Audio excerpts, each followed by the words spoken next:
Bien, mes élèves, on va voir ensemble comment on fait pour encadrer des nombres décimaux. Alors, en fait, ça reprend le travail que vous avez fait hier, où vous deviez encadrer les tailles d'enfants dans un cherchant ensemble en mathématiques. Ça, c'est la leçon que vous copierez plus tard, qui n'est pas encore complétée. Leçon de numération, je vous laisse mettre le numéro, encadrer des nombres décimaux. Alors, il y a première chose à savoir. Alors, la phrase commence par le mot entre, c'est parce que ça reprend, si vous voulez, le titre. Donc, encadrer des nombres décimaux entre deux entiers à l'unité près. Alors, j'ai mis deux exemples qui vont en fait être la leçon. On va commencer avec 4,5. En fait, l'encadrer, ça veut dire le mettre entre un nombre plus petit, un nombre inférieur, et un nombre plus grand, un nombre supérieur.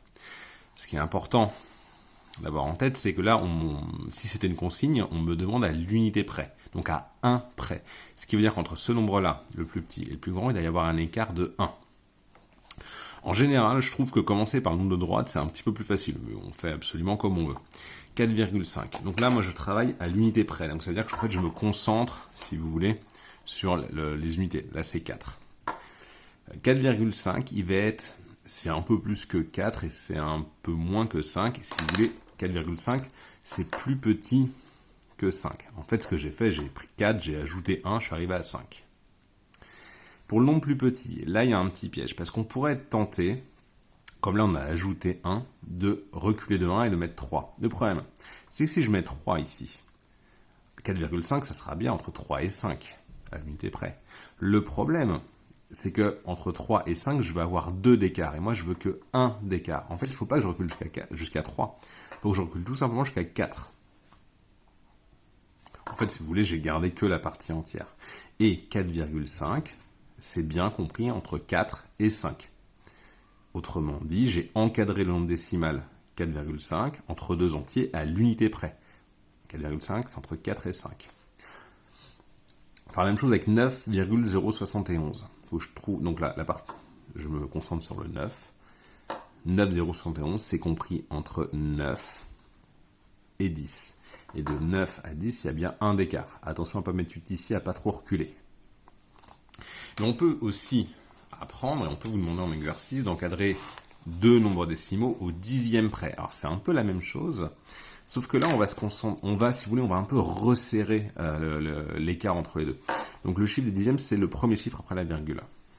Alors, sur le même principe, 5,42, c'est un tout petit peu moins que 5, vu que là j'ai 4 dixièmes, je vais monter de 1, je vais arriver à 4,5. Je suis bien au dixième près parce que là j'ai gardé un seul chiffre après la virgule.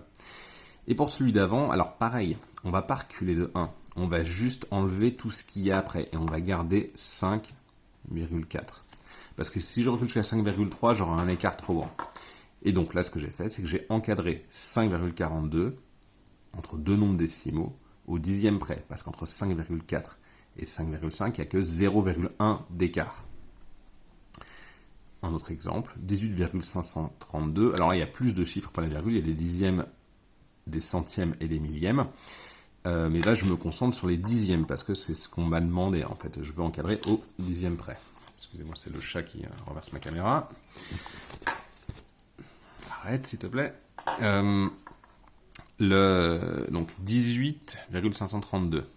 Ça va être compris entre 18,5, en fait, je vais enlever tout ce qu'il y a après, et 18,6. Et entre 18,5 et 18,6, j'ai bien 0,1 d'écart. Alors après, on verra qu'on peut aussi le faire au centième près. Ça veut dire qu'on va se concentrer sur le deuxième chiffre après la virgule, mais on verra ça plus tard et ça sera la même logique.